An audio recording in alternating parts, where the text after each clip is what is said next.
ಶಾಸಕರು ಸಚಿವ ಸ್ಥಾನವನ್ನ ಅಲಂಕರಿಸಿ ಪ್ರಮಾಣ ವಚನವನ್ನ ಸ್ವೀಕರಿಸಿ ವಾರಗಳೇ ಕಳೆದೋಯ್ತು. ಆದರೆ ಇನ್ನುವರೆಗೂ ಕೂಡ ಖಾತೆ ಹಂಚಿಕೆ ಆಗಿಲ್ಲ. ಈ ಬಗ್ಗೆ ಸಿಎಂ ಡಿಕೆ ಶಿವಕುಮಾರ್ ಅವರು ಒಂದು ಮಾಹಿತಿಯನ್ನ ಕೊಟ್ಟಿದ್ದಾರೆ. ಇವತ್ತು ಸಂಜೆ ಖಾತೆ ಹಂಚಿಕೆ ಆಗುತ್ತೆ ಅಂತ ಹೇಳಿದ್ದಾರೆ. ಇವತ್ತೇ ನೂತನ ಸಚಿವರಿಗೆ ಖಾತೆ ಯಾವುದು ಅನ್ನೋದು ಗೊತ್ತಾಗಲಿದೆ. ಖುದ್ದು ಸಿಎಂ ಡಿಕೆ ಶಿವಕುಮಾರ್ ಅವರು ಹೇಳಿಕೆಯನ್ನ ಕೊಟ್ಟಿದ್ದಾರೆ.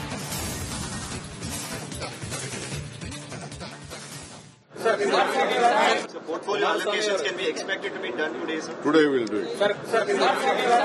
So portfolio allocations can be expected to be done today, sir. Today we'll do it. So portfolio allocations can be expected to be done today, sir. Today we'll do it. So portfolio allocations can be expected to be done today, sir. Today we'll do it. So portfolio ಇವತ್ತು ಬಿಡುಗಡೆ ಮಾಡ್ತೀವಿ. ಇವತ್ತು ಬಿಡುಗಡೆ ಮಾಡ್ತೀವಿ. ಇವತ್ತು ಬಿಡುಗಡೆ ಮಾಡ್ತೀವಿ. ಇವತ್ತು